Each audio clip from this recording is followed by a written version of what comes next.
Do you remember a long time ago? I'm sure as soon as you heard those words, your eyes started rolling back in your head and you're going, no, she can't be going there.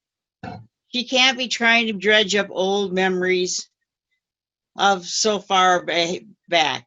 Well, I'm asking you to think back to 2019. In 2019, we were holding open houses as Toastmasters International had taught us. We set up flyers. We had signs so people could find our rooms.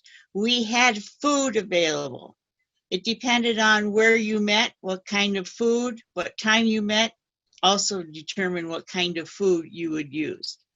Some of us who met on the Mayo campus property needed to purchase our food from Mayo. In fact, this meeting would normally have taken place in the Methodist Hospital employee dining room. So when we had an open house, we purchased the food from them. We can't do that anymore. We would have signs all over the place. Join us Saturday morning at 8:30, dining room 6 of the Methodist employee dining room. That doesn't do us any good anymore because I don't know who's in dining room 6 at this time in the morning, if anybody, now at the Methodist Hospital.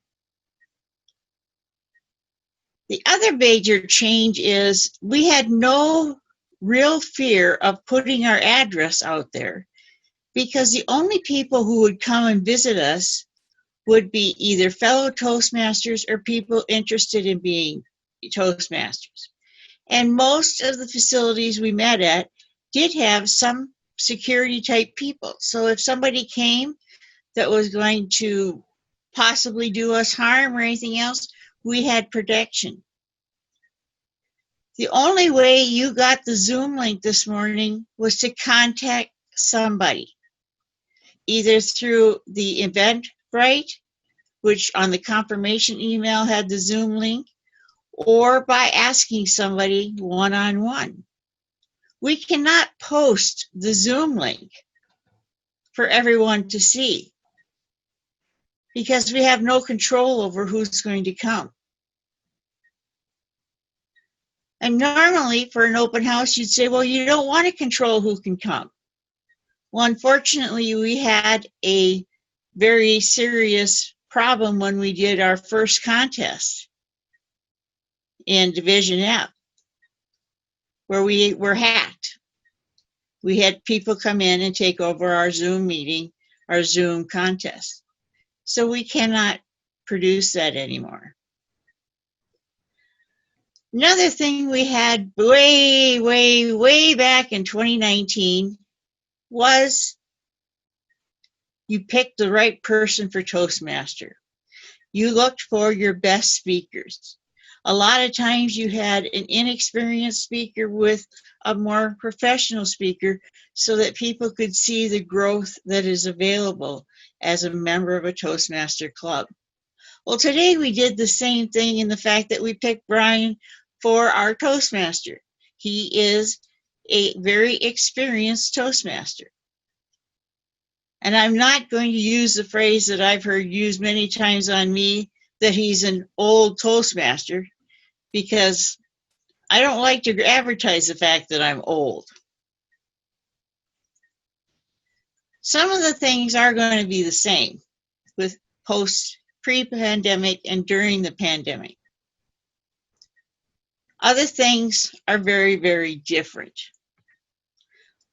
However, the end goal is still the same.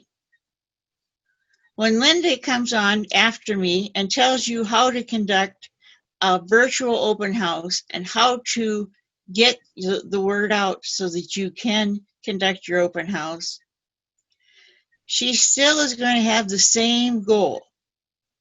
We want members. We want people to join our clubs. Why? We have all experienced growth in Toastmasters. no matter what the reason was that you joined. I personally joined because of table topics. I was answering the phone and sometimes would forget to say something, and I used the table topic way of thinking faster. Other people join because they're afraid of speaking in front of crowds. Whatever the reason is, we've all grown in Toastmasters. So if you can remember back to 2019 and what your club used to do for an open house, take some of those valuable points of having the right Toastmaster and the right speaker and being friendly, as Brian went around this morning and introduced all of our guests. He did this so that we all feel welcome. And it's going to be the same whether we are on Zoom, as we are this morning, or when we someday get back to meeting face to face.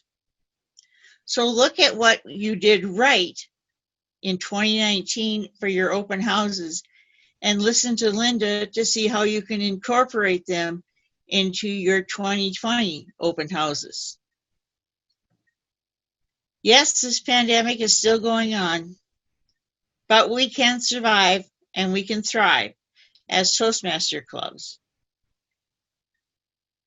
So if you can remember back to 2019 and all of those valuable things that your club did, the skills that your club used to have productive open houses, use them with Linda's help and be productive and grow your club in 2020.